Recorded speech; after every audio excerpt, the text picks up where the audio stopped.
There was a request for an update on Hudson, so I wanted to go ahead and do that today. He came home from the store with some fairly bad tail rot, and I've had him about 5, maybe 6 weeks, and it's kind of been an uphill battle the whole way.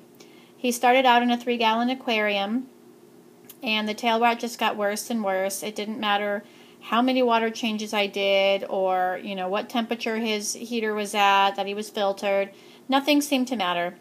So I finally went to the beta forums, and I got many of the same suggestion. So I decided to try it, and that was to move him into a smaller, sort of a little easier to manage hospital tank.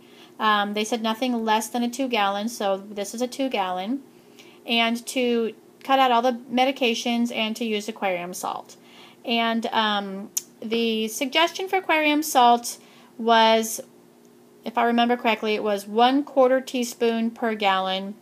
I've never used aquarium salt, and I felt like this guy had gone through so much I was a little worried about that. So I actually changed it to 1/4 teaspoon for the entire 2-gallon tank.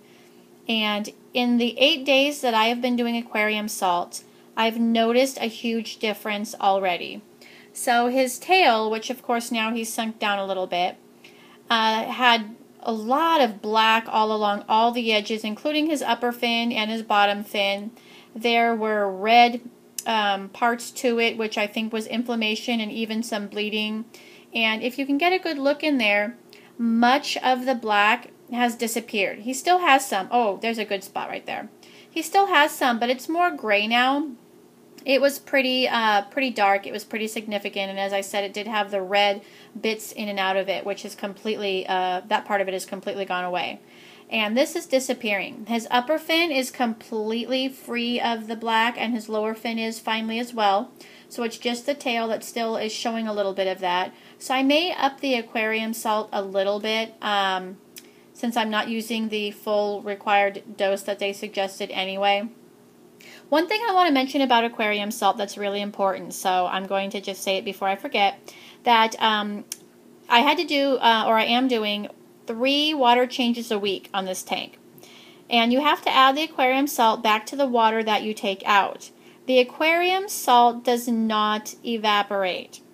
So when you take water out, you're still left with aquarium salt in the water that's remaining. You really need to pay attention to that and make sure that when you add salt to the water that you're replenishing the tank with, that you're taking into account the aquarium salt that's still in the tank and not overdosing the aquarium salt.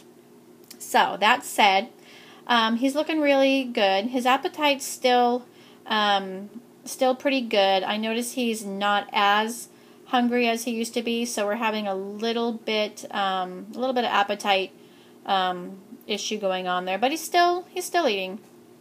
He has a little heater, he has a filter, which I've had to sort of adjust and make work for this tank. So as I feel, beta, not beta, it doesn't matter. I think every fish deserves a clean filtered tank. So he still has a filtered tank. But hopefully now that he's starting to get better, things will start to go uphill. But I'm not foolish enough to believe that I'm out of the woods yet. I know that a big concern for him at this point, now that we're starting to improve, is still secondary infection.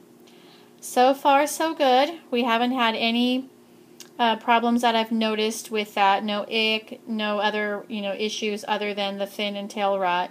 So, knock on wood. Hopefully, things will start to or continue to improve. So. And I will keep you updated.